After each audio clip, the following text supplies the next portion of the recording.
Welcome to our channel. Today we how to connect deep links using Branch in a React Native app. Complete guide step by step clearly. To connect deep links using Branch in a React Native app, begin by creating a Branch account.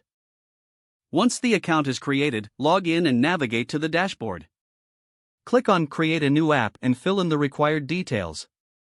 After creating the app, go to the Keys section and note down your Branch key. Next, install the Branch SDK in your React Native project. Run the command npm install save React Native Branch to add the SDK.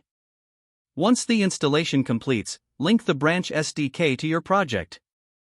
If you are using React Native version 0.60 or later, autolinking should handle this automatically.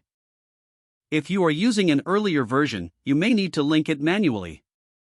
Now, navigate to your iOS folder and open Podfile. Add the branch dependency by including PodBranch in your pod file. Run pod install in the iOS directory to install the necessary pods. Next, open your Android project in android/app/build.gradle. Add the following to your dependencies section: implementation io.branch.sdk.android library 5a+. After updating the build.gradle file, sync your project. Proceed to configure iOS deep links by opening your info.plist. Add branch_key and set its value to your branch key.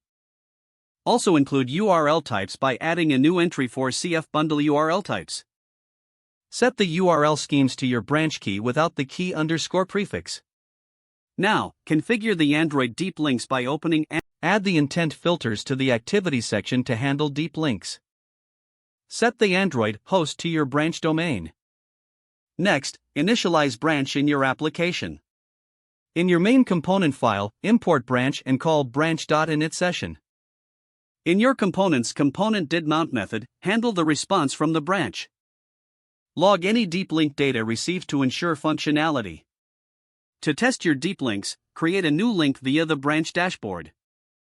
Copy the generated deep link and use it to open your app. Don't forget to like this video and subscribe to our channel for more step-by-step tech guides.